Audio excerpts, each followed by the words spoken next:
Gilbert Arenas hates white European basketball players, so much so that he enjoys it when guys like Draymond Green assault them during games. He enjoys stuff like this because he simply can't stand the fact that some of the best players in the NBA are white. He just calls them Europeans to cover his bias. As such, he goes to great lengths to make it seem like white European players are detrimental to the NBA and offer illogical arguments in the hopes of removing them from the league entirely. For MRC TV, I'm John Simmons and welcome to the woke world of sports. On this week's episode of the Gills Arena podcast, the panel was discussing how the league could balance out its historic offensive output with more defense.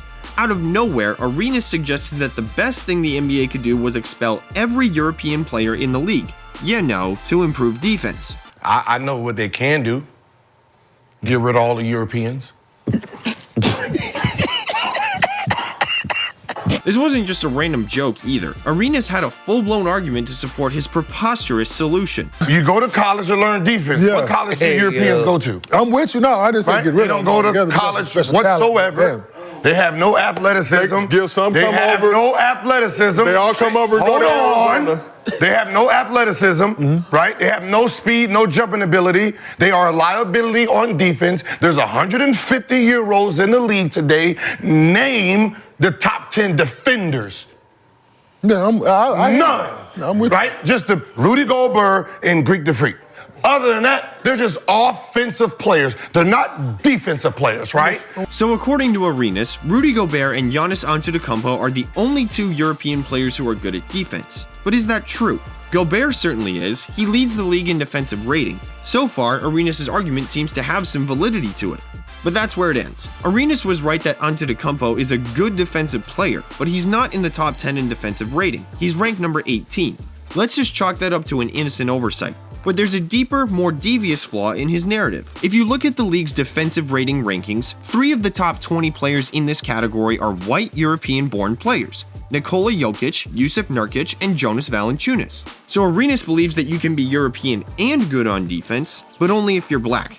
If you're white, well, forget about it. The flaw in Arenas' argument is not innocent, it's intentional and frankly racist. To conclude his unfounded viewpoint, he said that the NBA changed its defensive rules just to ensure that white European players could have an easier time showcasing their offensive skills.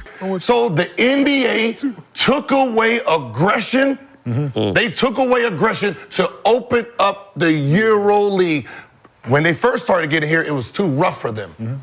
And they didn't make it. They didn't make it, right? So eventually, they softened the rules. They didn't soften the rules for the Americans. They softened the rules to open it up international.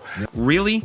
Arenas must have forgotten about all the black NBA stars who have done their part to make the NBA a basically defenseless league by constantly flopping, therefore changing how physical players can be on defense. That includes guys like LeBron James, James Harden, and Kyle Lowry, all who often put minimal effort on defense as well. If white Europeans also contributed to this no defense trend, fine, but it's not completely their fault.